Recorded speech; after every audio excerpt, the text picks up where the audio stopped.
Welcome back to the channel. My name is Brad, and today we're streaming on two different channels. This is new for me and for you.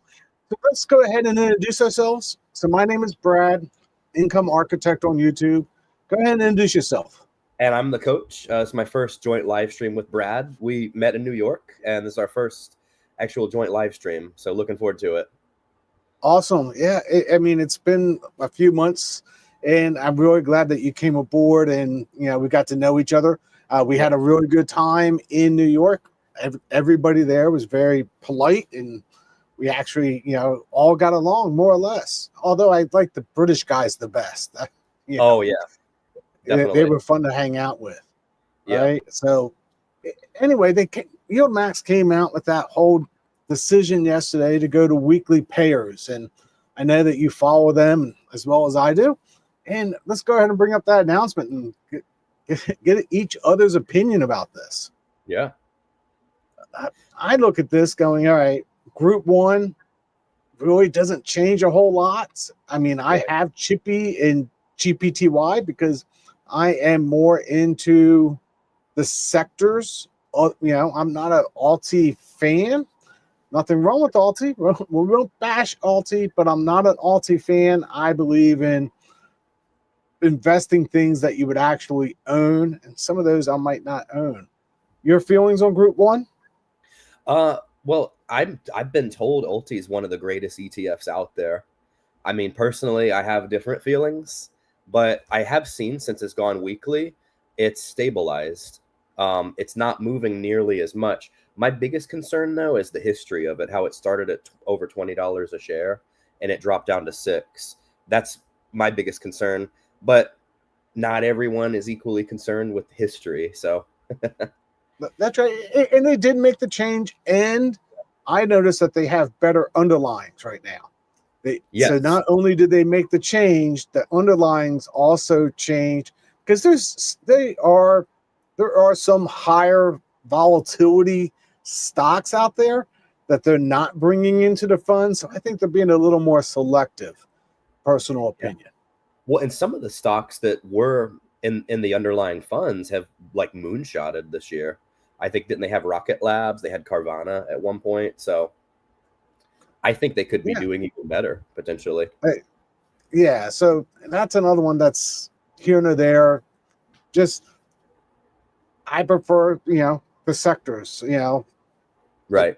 Chips in AI, right? Mm-hmm. I mean, they're literally they literally have the opportunity to write the same strategies on Chippy and GPTY. So I'm just picking the one that I like, the sectors and the stocks that are in those funds. So. One of the commenters here says, I'm bullish on whatever Brad does. Well, if they actually watch, I did one on silver and silver miners, and it's only been a month or two. It's up like 20-some%, and it's paying 18%. So you sit back and go, I like the diversity in my portfolio, and we'll talk about that as we go through, right? Yeah. Question for you, though, since we were both at the YieldMax event, how do you feel about the higher dividend payouts versus more stable NAV? Do you think that it's better to have a lower dividend payout and more stable NAV, or, as in YieldMax's case, really high dividends? Wow, you just really hit me up. So I am looking forward to their 25% payers. Yeah, me too. Okay, let's back up a little bit. When I look at NVIDIA, who has actually done very well over 2 years, you can't take it away from them, right? But I do believe NVIDIA's paying in that 60% range. Yeah. Just imagine what the NAV would have done if it only paid 25%. Exactly. And the reason I asked that question, because I think weekly might help to solve this. I don't think it will. Honestly, I don't think it will. Okay. Personal opinion, I don't think it will. Although, one thing that they said yesterday on X, because I went to Wolf Financial on X yesterday, They're also said that they're not going to pay, or they're not paying the rolling of the synthetics. That I was like, that's news to me, right? Yeah, me too, actually. Yeah. And if they stop doing that, yes, that will definitely help the NAV, right? You know, so are they going to do that at the same time? That's the question. We'll have to ask them. Yes, because that was brought up by Michael, the new guy that was out. Mike Co, because he brought up that, hey, it didn't matter. Yeah, the synthetic rolls and the, you know, we don't pay out of that. I'm like, wait a second. that's not how it was. They were paying out of it. Right. I mean, Rod does a really good job of tracking that. Right. We know you weren't making all those distributions from your options trading. Oh, right? yeah. So how did you pay out that without including what they call that jelly roll, right? So yeah, I've even noticed too, when I tried to do much more basic than Rod, but dividend estimates, they were always much lower. It's like, how is this so high based on the implied volatility and the trades? How is this so much higher? Yeah, so it'll be interesting if they stop that at the same. It's one of those, oh, we're going to weekly, and by the way, we're not going to do this, and then everybody will be saying, oh, it's because they went to weekly. Well, was it, or did they change something else in the distributions? I'm okay personally. I'm okay with both of it. I just think that targeting 25% on something like Tesla or Nvidia, right? That you could actually have NAV appreciation and still get decent distributions. That's just a personal opinion. NAV appreciation. Right? That's a new one. Wouldn't you wish that, hey, my shares got up to $100 and they actually took it down, you know? Yeah. I mean, that's by next year, if we hear NAV appreciation as much as we hear NAV erosion, we're in great shape. We're in great shape, right? Yep. I mean, that's one of them. Now, one thing I'm going to bring up Redfish. Brad got his wish, YQQQ. So that is on the next page, right? So YQQQ moved to weekly. And the reason I like that is there are times that I've identified that probably we should be shorting the market instead of being long the market. My problem always was YQQQ paid monthly, and maybe I want to hold it for 2 to 3 weeks while I'm shorting the market. Well, I might not have gotten a distribution. So it really didn't help me. So I'm actually happy that went to going to weekly payers. And the same thing for dips. I'm a true believer in NVIDIA. But if you would have bought dips or moved it a little bit to dips back in February, you would have done very well. Got out in early April. So having that as a weekly payer personally helps me. I really like that. You are not on the X, though. One thing that they brought up is over the next 3 weeks or thereabouts, you can't rely on the distribution yields because some of these have been piling up for 4 weeks. Some of them have been piling up for 2 weeks. Some have been piling up. So we're going to see distributions be all over the place. Right. Was that the last X stream with what's his name? Yeah. With Wolf Financial. That was yesterday. I went on there with Ambassador of Quan and some of the other guys, and got brought up to the stage, and that came up. That was very very interesting that they brought that up, that there's going to be some that are going to be extremely high and others will be extremely low. You got to let it work through the system. It's not like they're trying to cheat us out of distributions, just that they're not holding them as weekly now. And they also brought up on that they have been testing this in shadow trading, so it's not going to affect their trading strategy. Like they couldn't roll to the next week. So that was been tested for the last month or so, from what I understood on X.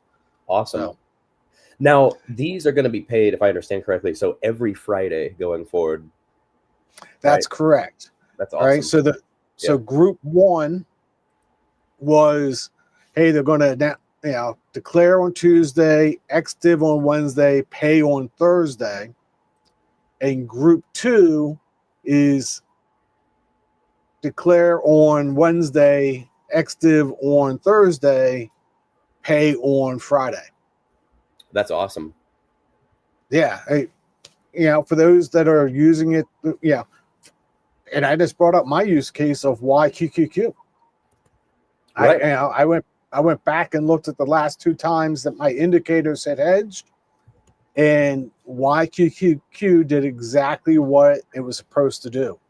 All right. So, I'm just trying in retirement. I'm just trying to avoid, huge downturns in my account. You know what would be interesting? I'm sure you've told this a lot, but so your story about you retired within the last year or so, right? I am now 14 months into retirement. Nice. And it's because you were doing so well investing, right? I did very well with Bitcoin. Oh, that's right. That's awesome. Yeah. So I did very well with Bitcoin. It was in my IRA. I had BITO. And I just got tired of answering to somebody else every day and getting yelled at for stuff that I couldn't control. Yeah, I'm about there myself. All right. So yeah, it was very enjoyable to step back and say, hey, I can start a YouTube channel, because one thing that I kind of preach is you got to have something else to go do. Just don't retire and say, I'm going to do nothing. Right. Well, and another source of income too. Yeah, it does help out. It does help out a lot. But at the I was really just thinking that, hey, I was only going to have a couple hundred subscribers who would want to actually watch and hear what I had to say. But hey, it turned out that I did find a pretty good niche, to talk about. Yeah. And I forgot, do you trade options at all? I have trade options. I don't share that on the channel, but I Okay. do share that on my group if I'm going to trade a couple options, right? Just because I just don't want to get out and say, hey, I'm selling options on Biddy today, right? Right. And that's because I do share my income portfolio with my group, but I don't share my total portfolio with the group. Makes sense. I do have a growth side also, that I'm just long SPY in the queues and just I did make that announcement back. I remember when we had the last big downturn, and I told everybody I sold my growth. I got all kinds of slack, oh, you shouldn't do that. You should do this and do that. And I'm like, yeah, I avoided the whole downturn. You did, yeah. Right? So I sit back and go, hey, next time I identify something like that, why don't I buy YQQQ? Right? And I don't need to sell all my income. I just need to sell a small portion and hedge a small portion. I read Jay's book and he talked about that. I'm like, that's an easy one to do and not endure all the downturn. Yeah, that's a great one for sure. All right. So yeah, I ask about options because I'm looking at that as my way out of working, actually, the wheel strategy this year. And I do share trades and stuff in Discord. Because it's gone really well. That's like my main source of income right now, actually. So do you do puts or do you just do calls? I do. I sell puts for premium, and I'm bullish. So as the funds go up, a lot of them are the Granite Shares ETFs. So as they go up, I just realize the premium and just keep on going higher, basically, and it works so far. Exactly. I mean, there's so many different ways, and I've told this to people. There's so many different ways that you can generate income and generate wealth. And I can understand at first, I was like, oh, why would younger people want to be doing this? Right. But, now that I got to meet some of them, I can understand that. Hey, this could be paying for your car payment or your rent or something else. And that was something that really comes to light, that, some of this stuff could really do well for a young person to say, hey, I put $50,000 together and, it pays my grocery bill just by having it in some fund. $50,000 together. Ooh, right. Hey, that was you. So, hey, let's go through some of the comments. All right. Yeah. John is in my group, and no, let's go ahead and let's stop thinking that it's going to eliminate NAV erosion. Right. We'll see. Maybe it does. Right. Right. Misty and Alti. How do you feel about Misty? It's dropped a lot, but that's again because of the underlying dropping. Like Jay always says, the biggest way to eliminate NAV erosion is to have an underlying that's going up. That's going up. Yeah. I'm very bullish on MSTR. So if that happens, I think MSTY will stabilize, but it's certainly down from where it was when it started. So that's correct. They bought in at the highs. It's lower. So yeah, and I personally like the rec shares and the double I's. Right? Those are good. I'm waiting for the next series of those to come out. Not that I'm, again, I have Chippy and GPTY, and I also have Soxy. I didn't know people look at Soxy, because when we talk about YieldMax and you talk about NAV erosion, Soxy's NAV has appreciated more than the S&P 500. Wow. I've seen that even with some of the Roundhill funds too. Yeah. So when they talk about, NAV erosion, well, Soxy is actual NAV is better than the S&P 500. And then they pay you 12% on top. So you can just imagine how that goes, right? Now, is that like a total return standpoint? Oh, no, that was not, it's doing better than SPY price return. Mm-hmm. Then you add total returns on top of it. So that was really impressive that they actually have. And Biggie is not doing that bad either. Right. I'm actually up in Biggie. Yeah. That's why I believe that when they go to 25% payers on some of these underlyings, and we can compare them to others that they already have, we might be able to say, because personally, I don't think, well, we'll get to that comment in a second. I live on 8% is my rule. So if I got $1 million out there, I want $80,000 a year in income. Yeah. Right. I think what people get into is, hey, it's paying me 60%. I can live on 50%. And they think that the 50% is going to be on like that same million. They don't realize that there might be some NAV erosion. They could have 900,000 the next year, then 800,000. That's right. Yeah. They're not thinking about that. And I think that is why a lot of people have a bad taste in their mouth, because people that actually just have been accumulating and not using it, right? Either paying off leverage or whatever they're using it for, or paying, for a car or something like that. They're trying to take too much of it. And, I've talked to Jay and others, and my 8% is probably fairly safe, if not conservative. I think I can even use 10 on most cases. Yeah, I think it is actually conservative. Now, what are your thoughts, off topic again, but Fidelity, like I've been talking about in my option strategy, they actually pay income from your cash that's tied up in, like, if in my case, selling puts. So the cash that's tied up in collateral, they're paying 4% on either the SPACs or the FDRXX. That's correct. Yeah. So you're selling calls and you're getting 4%, or selling puts, right? Cash secure puts, or cash secure calls. You're still collecting that 4%. Yeah. From Fidelity, at least. And that's who I actually use. I use Fidelity. I moved everything there because of that, actually. Yeah. Yep. about NAV erosion, stop increasing outstanding shares quantity and all. We lose off. I don't get that one. He's saying NAV erosion has nothing to do with the amount of shares and quantity. that sounds like he's talking about a reverse split or a split or something. Yeah, two different things. Yeah. Two different things. Yeah. When they do creation units, and I actually got this on the book and had that explained. When they do creation units and add additional shares, that does not dilute your share count or your actual share price. Right. That's creating more shares. And what happens is when they create another 10,000 shares, the actual NAV increases proportionally. And that's why you have an extra 10,000 shares for those middle brokers to be able to distribute out.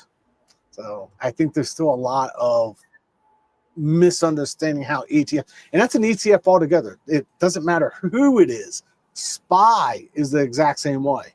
So it doesn't matter who it is. Which channel do we chat on? It's on both. That I don't know. Okay, good. Yeah, I thought so. He's one of my followers, so he found it on mine. But yeah, it's on both. So it's on both. Great. Yeah. Great. Yeah, that's a good question. I've never first time we're streaming together, right? Yeah. It's very important to us, right? Oh, yeah, I'm sure NAV is important to us, right? Right. Well, what was I going to say? Oh, so like we were getting to like with Roundhill, they were outpacing a lot of the YieldMax funds until YieldMax started going weekly.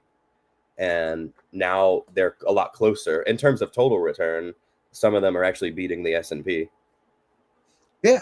And some of the Roundhill, they came up with this new Roundhill leveraged W pay, weekly pay, right? Mm-hmm.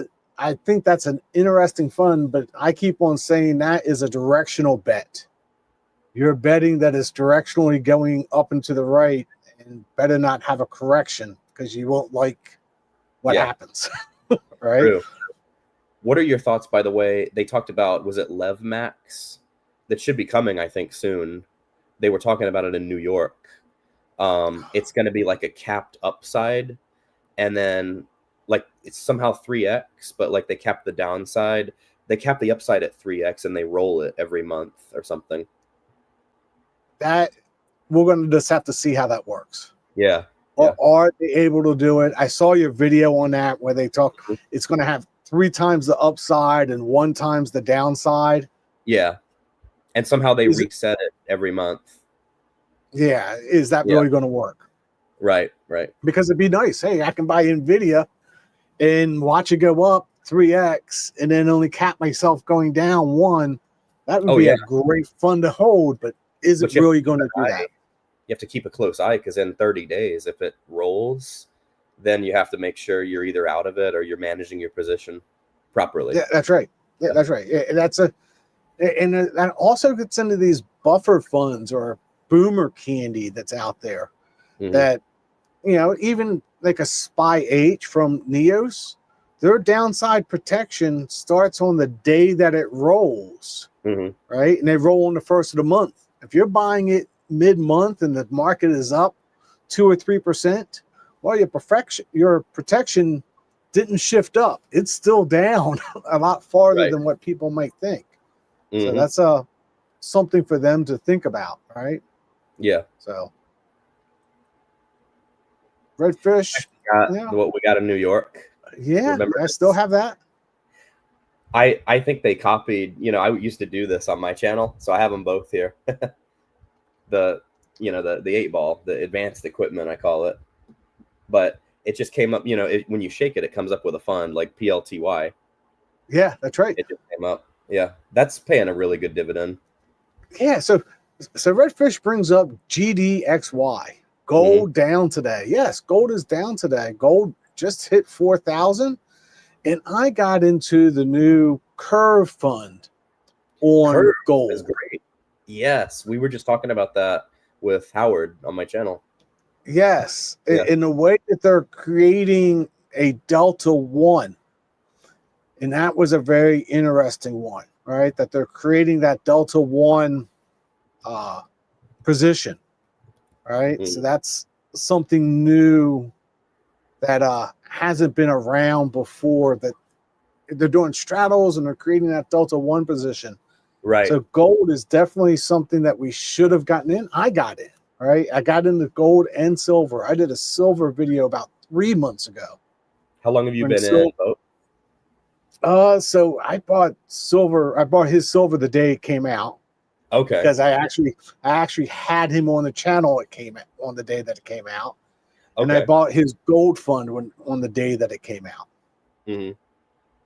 So I also hold the Neos gold fund. I know the Neos gold fund will not have the same amount of upside, but it's got a lot more downside protection, less worry, because he's buying those calls without the puts to give him the Delta 1. Great going up, but not so great going down. That's the right. Because he's gotten a beta of 1, where Neos has a beta of about a 0.7. Right, so that's why I hold both of them. Mm-hmm. Well, and so we've talked about, they call it relative beta, like another term for NAV erosion. Mm-hmm. Yeah, that's right. So let's go through I bought BITK. That one has the Ethereum, correct? Is that? I think so. Let's see how that one's going. BITK, EFT or ETF Opportunities Trust Tuttle. Ask him when he bought. I don't know. Hey, when did you buy there? It's September 22nd. It's slightly up. Okay. Yep. Oh, is that the new Bitcoin one that's paying 300%? 300%. I told her. Yeah, from Tuttle. Yeah, it's paying 300%, right? Hey, of course you're bullish or whatever I buy, right? I'm not really bullish. So I bought gold and silver, and that's gold, silver, and Bitcoin is 15% of my portfolio. Mm-hmm. Right. So that's good. Yeah. It days that gold is doing good, you get Bitcoin that's not doing so good. And then you got days that Bitcoin does good. And so I look at that going, that's a fairly conservative method of not only just owning equities. And that's, a lot of people just own a lot of equities, which is tough, right? Right. Well, and I've said, coming from a person that, used to be, that's me, I used to be strictly a growth investor. I did fine in stocks, but it's just never going to get you there fast.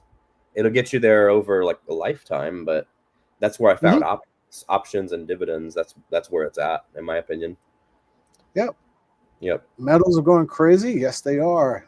Mm-hmm. Next one, SLJY, 18% payer. I did my video on that one. I own it. I also own the underlying, which is I forget now. I can't remember. SILJ, right? Yes, that's correct. Yeah. SILJ. Mm-hmm. And that, for me, that's up like 23%. Right. So it is crazy how well those are doing, right? Mm-hmm. I bought it because it's now weekly. Yeah. People love the weekly. YieldMax, not NavMax. That is true. That is true, isn't it? Wow, that is something that we should make a T-shirt for. I'm surprised Jay hasn't said that yet. That seems like a Jay slogan. Yeah, that's funny. Yeah. Right. By the way, something else interesting. He doesn't really do interviews as much anymore, right? Well, when I was talking to him in New York, there was definitely a conversation that he needed to step back and actually be more involved in day-to-day. So I can understand that. I mean, they actually hired somebody to do that for them now. So yeah, that's exactly what I thought was happening too. They have him more focused on the trading now, and then Mike is now the PR guy. Yep. Yeah, so weekly allows you to monitor the distributions better and allows you to react faster to trends. That I am going to say fully agree. Fully agree. Right? That is something that's My chippy is Nav Max. Yeah, good big. Chippy has done well for me. And Amy's here. Hey, Amy, how are you doing? Right? Welcome. Yep. Health and wealth, right? Yeah. His wife walks way too fast. We'll just throw that up for conversation. Yeah. They almost lost me in New York when we were walking to the exchange, right? Oh, yeah. Yeah. I'm a big fan of NAV appreciation, right? Yeah. Yeah, I'm a big fan of NAV appreciation too, right? I mean, me too. I invest a lot more into like QQQI from Neos and some of the Neos funds.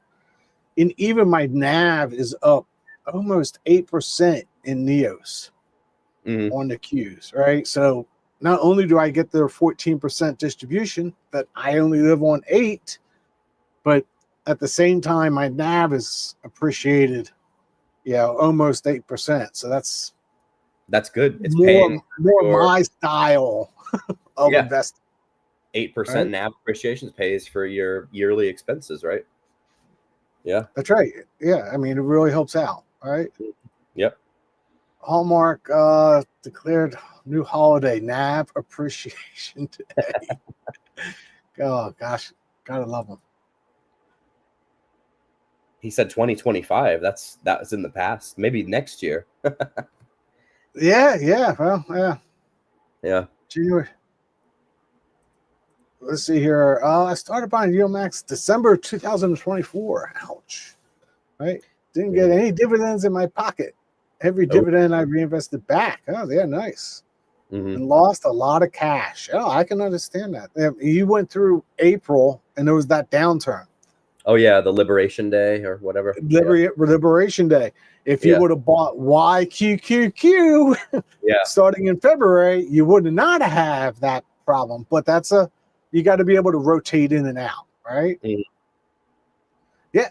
And that's another one. You can always put distributions into other funds. I thought about that. I thought about that with the weekly pay from Roundhill and saying, okay, I buy, 200 or 300 shares of this and it weekly pays me and I can feed them back in, because one thing I'm not doing is I'm not reinvesting above 3.5% my cost basis. So it literally has to fall to 3.5% below my cost basis for me to reinvest. But I'm at a different point of my life than a lot of people. Right. I have my money set to generate me my income that I need to live on. I'm trying to survive, not trying to grow. But I love growth at the same time. Don't get me wrong. Oh yeah, me too. Growth. I love growth too. Yep. Thoughts on Misty's decline? It all has to do with the underlying, and the volatility's been down. Right. His question: will it accelerate NAV erosion? No, I think the opposite. I think it might slow it down. Yeah, and the MNAV keeps on dropping too. Right. That's another one that's out there. Right. MNAV keeps on dropping. Right. This is a great interview. Hey, appreciate you guys. Yeah. Right. I'm not a real person. We need real changes to save our money, and time is. Oh, you know what? Hey, I'm a real person too. I've been told picky. I was. Yeah. You got to be picky. I mean, you should never come out and listen to both of us and take everything we say as gospel. You should go out and do your own due diligence. Right. You should. Well, I'd say it's for entertainment purposes only. I mean, I show what I actually do, but I'm not saying that anybody else should do it. Yeah. If they do, it's their choice. Yeah. And that's why I don't always show, like I every month I show what I have in my portfolio, but I don't show percentages or anything else because I don't really want people copying me. Yeah. Right. In my community and circle, I share everything. Right. A little more tight group, but out in the public, you guys don't need to be following my day-to-day transactions and moves, because that could really get you in trouble. Right. So I sit back and go, Right. Circle's fairly easy to get going. You were saying, like, that's just your separate like group, Yeah, right? that's right. I run a circle community. Some of these people are in my circle community, and it's great because it's a closed group. I do charge for it, but I think I bring a lot of value. I do daily signals for everybody. Right? I've created a whole platform that, hey, we know when we need to put a hedge. When I actually have put out, I'm going to sell this much and buy YQQQ when this happens. Right. People can follow me. They can not follow me. They can, and I've told them they need to make their own plan, because every time that I back tested it, every time that it's signaled, except 2 times in the last 10 years, the market has gone down. Oh, wow. Only 2 times did the market go up 1%, both times. Only 1% before we got the signal to go back to risk on. So you sit back going, YQQQ would not have devastated us during that time period. Mm-hmm. But I look at it going, I mean, I predicted Liberation Day, or that signal had Liberation Day, and it did it in February. It told us that we should start shorting in February. So well before April. And then the whole Japan carry trade, it had us switch over 2 weeks before the Japan carry trade. Really? And what signal is this again? I'll share that it's based on candlesticks. Oh, yeah. Beyond that, I had to go do sensitivity and everything else. There's a service out there called VictorVest, and I went out to their platform and I looked at their calls, and I said, okay, how are they making them? And I was able to duplicate them within a couple of days of all their calls, and they've been doing it for 30 plus years. I'm actually probably a day before they do it. So I'm a little bit quicker on my sensitivity than they are. But hey, that's awesome. There are paid services out there that does this, and they've got 30 years. And again, it's not financial advice. I'm just saying that, hey, this indicator says that the market direction is changing. How far it goes down, neither one of us can tell you. Right?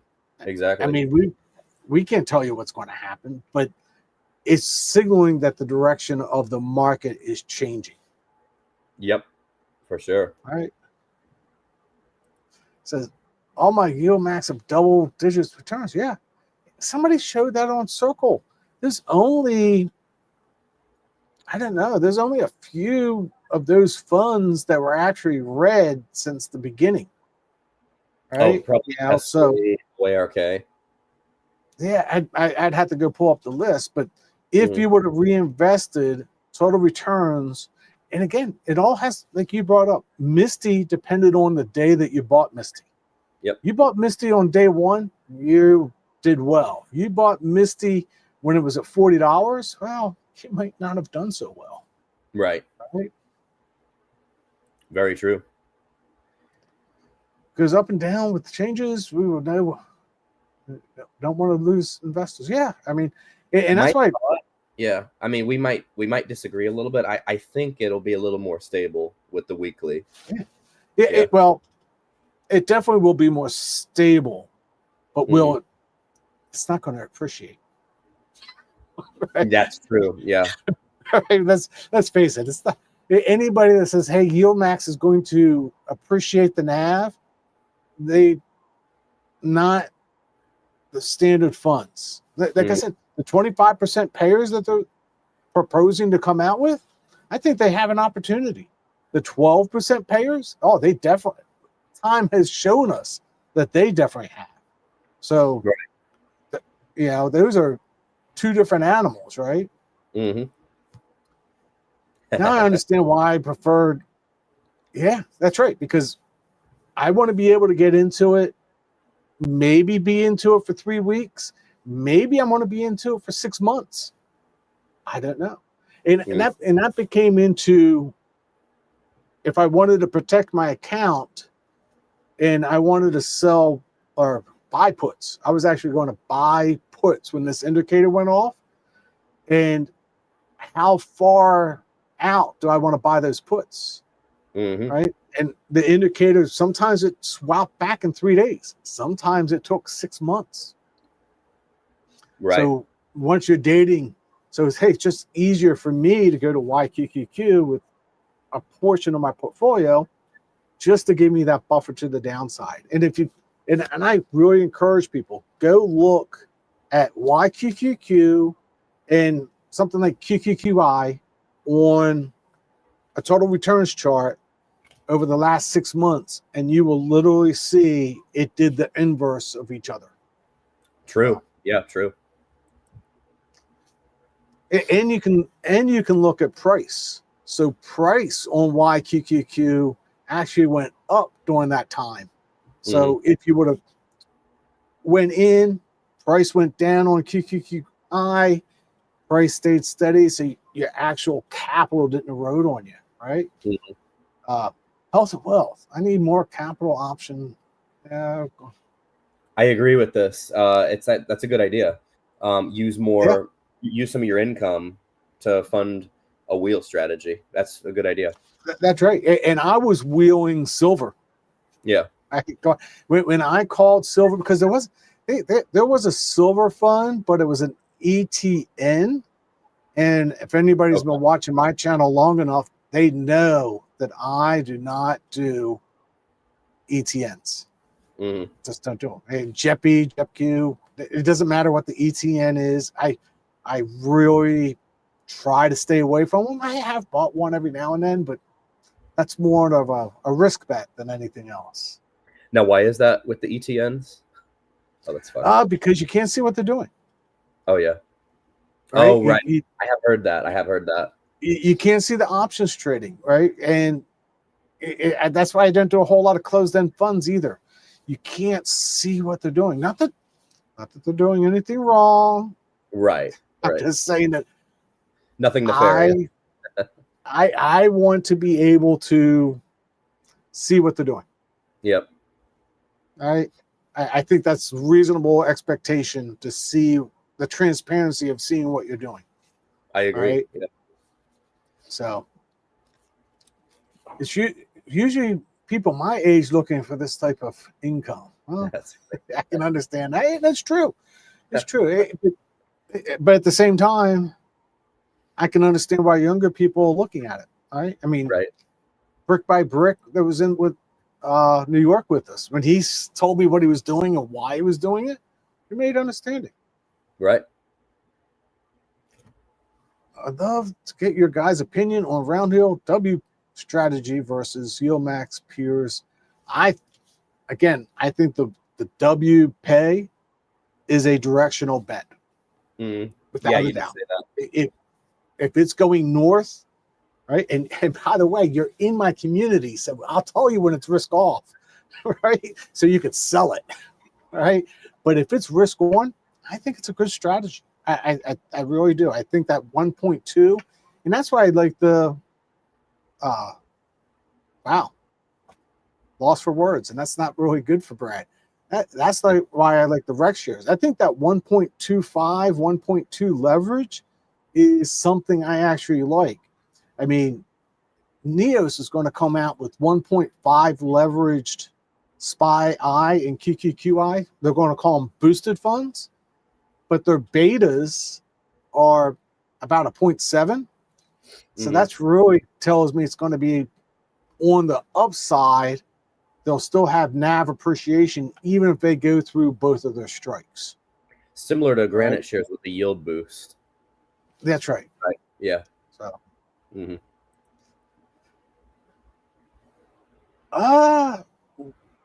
So the answer is yes. They do a good job with ROC, but neither one of us works for a fund, and there is no way for either one of us to be able to tell you how much ROC will it be. Can't tell you. Unless they've said so, which Curve Funds already has, because their fiscal year ended in June. So they said 99% ROC. Mm-hmm. They're talking about the new Neos fund. It's going to be on master limited partnerships. We just don't know. And they can't even talk about it because the prospectus hasn't even gotten approved yet.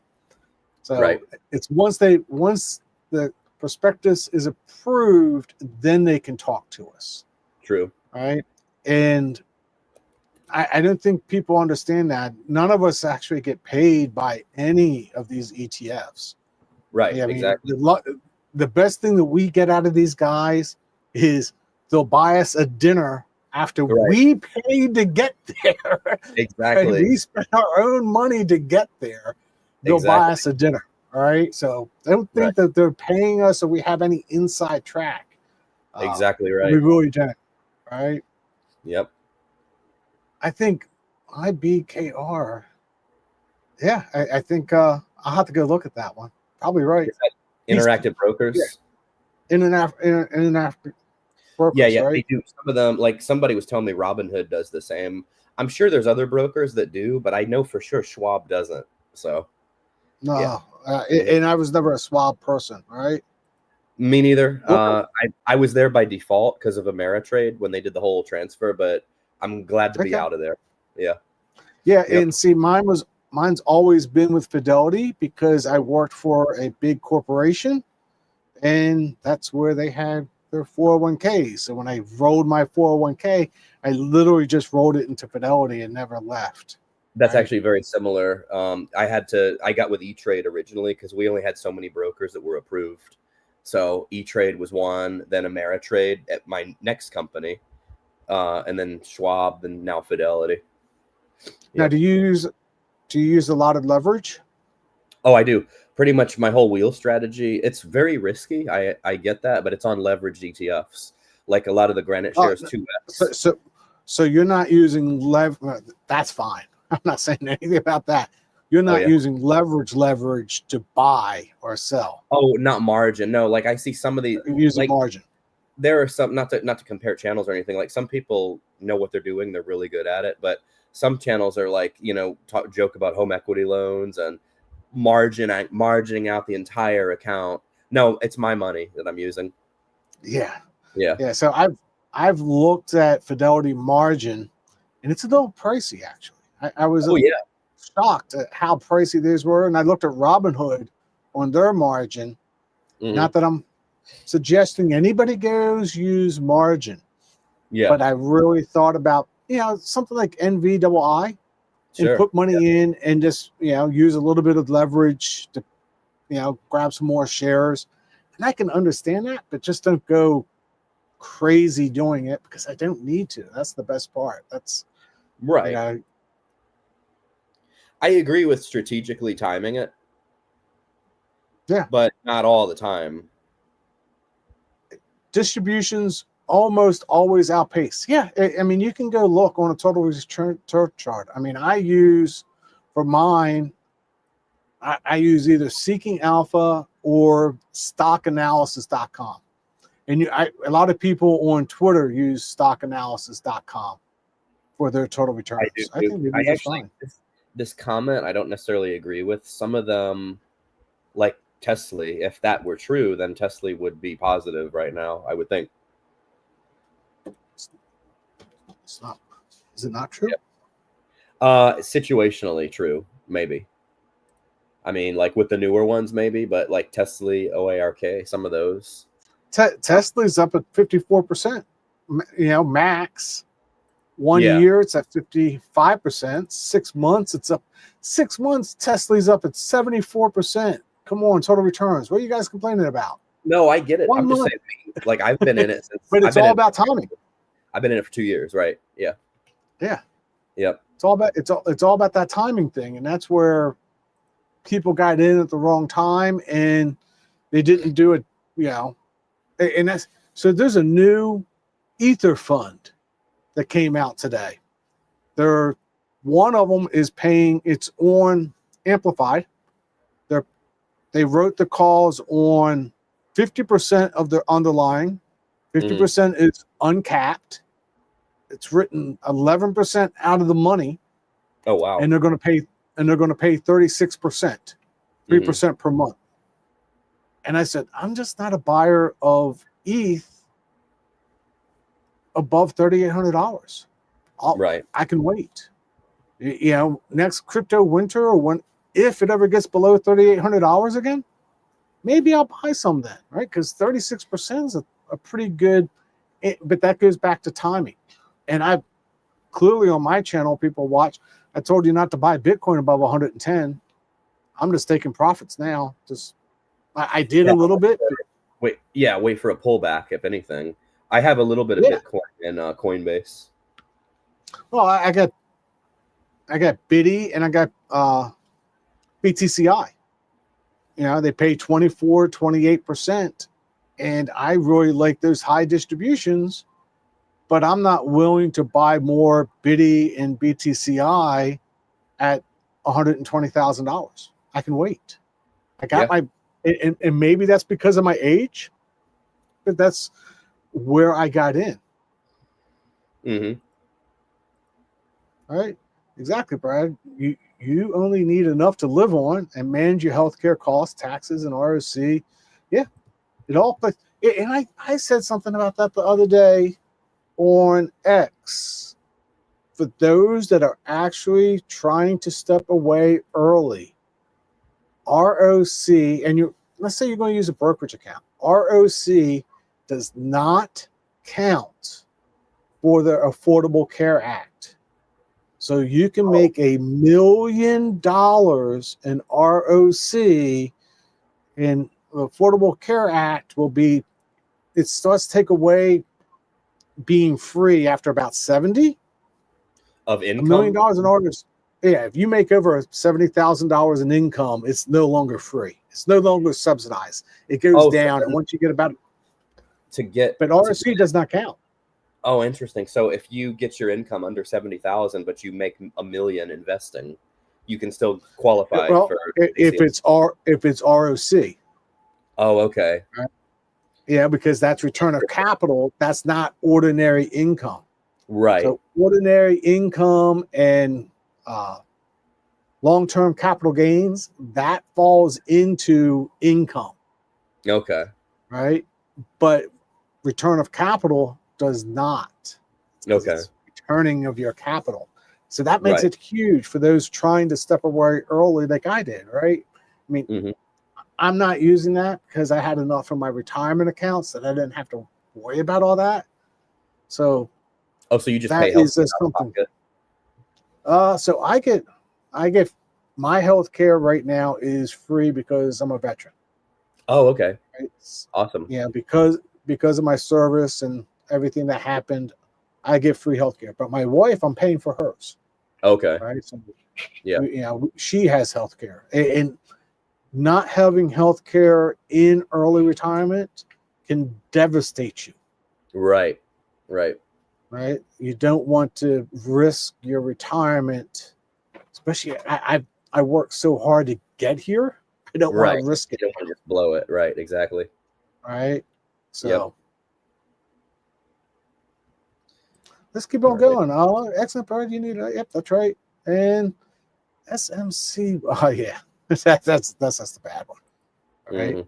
You guys like blocks. I own blocks. Right. David Nichols has been on the channel. Right. Blocks is doing very well, and that's probably my only play that I've done was with blocks, because part of that is ETH, and it has done very well. Right. 36% payer, and they're doing put spreads on the stocks and call spreads on Bitcoin and ETH. That was the way that they were playing it. Right. Right. Yeah. We'll just take that one down. Yes, you're probably correct, right? With some of these ETFs, right? Especially if they're leveraged, right? I mean, I read the book, The Secrets of TQQQ. Yeah, and that's where I get into Alti writing on TQQQ. Yep. The answers, I don't think people realize that's a 3x leveraged fund. It doesn't take much going down for the NAV to go down. So is that a book? I'm waiting for now.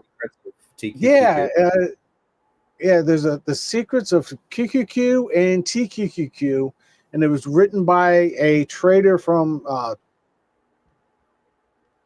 JP Morgan, I do believe he was at.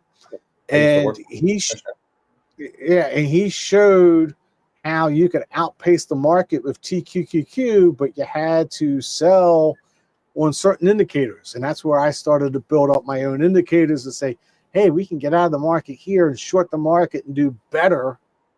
Right. And he gave some basic understanding how to do that.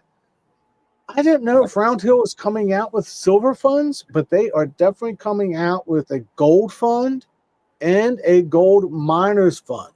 That is 100% true.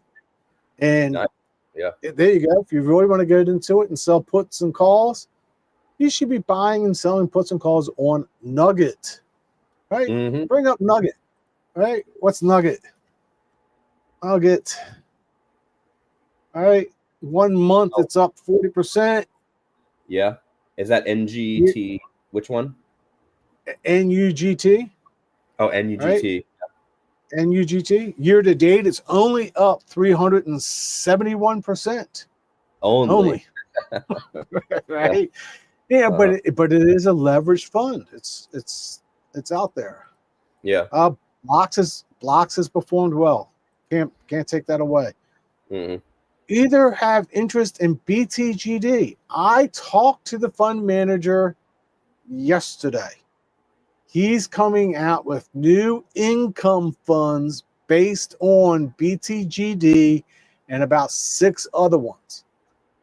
Am I interested in BTGD by itself?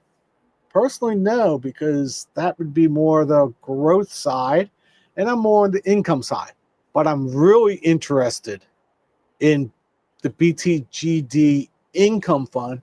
It should be out by Christmas. Interesting. They were giving out hats in New York. Yes. Yeah. That's where I saw it. So yeah, and I went out to pizza with him. Oh, he didn't even buy me pizza. Oh, see, if they didn't buy me pizza, I would never buy their fund. Yeah, there you go. Right. Yeah. No, he didn't even buy me pizza that day. But wow. I talked to him yesterday because the prospectus was finally launched. Okay. So I don't know a whole lot about it. I just know that he said it'll get approved around Christmas time, and then he's going to come on the channel and talk to us about it. Great. All right. One thing I will throw out to you, I'll go ahead and throw this out because you can go read the prospectus yourself. Yeah. It's on the title platform, but Jay is not doing the calls. Oh, okay. They went to a third party to actually write the calls. Interesting. Away from title. Let's put something else out. Chat, which is a Roundhill fund, is on the title platform. Oh, okay. So you sit back and go, these guys are all like kissing cousins, okay? Don't think that they're not. All right? Intermingled, interrelated. Yep. Interrelated, come on. I mean, Michael, that was with us at the YieldMax event, now works for Vista Shares. Oh, interesting. That was announced a couple days ago. No, I bet. Yeah. I'm still loading up on Alti. Hey, everybody has a plan. Just as long as you have a plan, go for it. That was my biggest thing, right? Asset prices going 25% bigger, the payday at higher prices. Asset prices going higher at 25% bigger. I mean, I agree with that. The higher the price, the bigger the payday. I would agree. Yeah. Exactly. I mean, I own T-SPY, is my 0 DTE fund. He just made the largest distribution because his NAV is the highest it's ever been. Wow. So as the NAV continues to go up with him, their distributions continue to go up, right? Awesome. And he's paying 14%, but 14% of $26 is more than 14% of $20. True. Right? Yeah, very true. Yeah, yeah. Last week, I must admit, don't get it. Oh, he's talking about the one paying 3%. Or I'm 300%. 300, brand new 287. Yeah, yeah. Right. I'm actually meeting him. Matthew Tuttle. I'm meeting Tuttle Capital in Chicago next week. Cool. Wow. All right. So I'm going to go to the CBOE bell ringing, and Mike and Matthew Tuttle will be there. That's great. Have you been to the CBOE, or was that your first time? No, first time. Nice. First time CBOE, and who would have thought 1 year after retirement that I would have gone to the NASDAQ bell ringing and the Chicago bell ring. Yeah. That was never in my plans of retirement. True. That's awesome. Right. Yeah. What does Clinton have to say? He's in my group. Any special considerations when buying Curve TSLP? I need to reinvest my distributions. I want to know what you. So I've always done a discounted free cash flow. I know that sounds old school, but if you don't do a discounted free cash flow, are you overpaying? I think Tesla's going to go up over the next 5 years. I just think that they are. All right. I think Tesla's a good company, but they're going to go up and they're going to go down. I mean, Bitcoin's going to go up and Bitcoin's going to go down. Yep. So buying in is probably more important at the right price to keep your NAV going up. And Curve has done really good with their funds anyway. So, PMCC, yeah. Yeah, I mean, you can get in a bunch of them. PMCC, PM. Oh, poor man's covered call. Yeah. So basically buying a leap and then selling a covered call against it. Yeah. And that's, you can get into all kinds of stuff, right? I mean, do you think that I want to, well, I'm making YouTube videos all day. Do you think I really have time to go out and do leaps and everything else? Thanks for the heads up on SCHG. And I'm going to say this. There's going to be a new YieldMax fund on SCHD, double the dividends.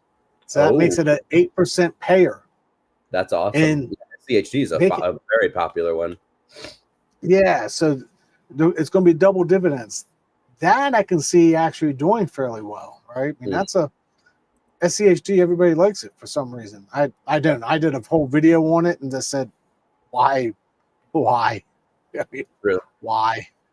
Yeah, it's just something out there. Coach, I watch your channel. Oh, thank you. I see you on. Yeah. Yeah. Dudes. Hey, Jonathan. Yeah. Ambassador Quan, right? Well, he was with us in. He was, yeah. Right. Is weekly competitive better than monthly? I've done the math, and my answer is it's not enough. Okay, I'm not going to live long enough for it to matter. Personally, if you were in your 20s, it might make a difference, right? But I don't. Being older, I just don't think we're going to get there. All right, doing good. Well. How soon before we get daily? Well, there's that new one. There's bi-weekly. Yeah, right? Bi-weekly. Yeah. And I know that Max Convexity likes it. Yep. I didn't buy it, but Max likes it. But he does things differently. I agree with Max. He wants a small percentage in income and everything else in growth. So if he could have strategy 5%, if I can have 5% of my total assets in income and 95% in growth, that's what he's trying to achieve. He's trying to achieve as little in income as he can. And I'm more of, I don't know why, I'm more of conservative. So I spread them out and I buy the gold, I buy some Bitcoin, I buy some business development companies. Yeah. You know, I do a whole slew of things. I just don't have any bonds. Just Yeah, I $100. don't do bonds either. Yeah, no bonds. Yeah. Yep. So no, I think YieldMax had some questions and problems trying to go to weekly anyway.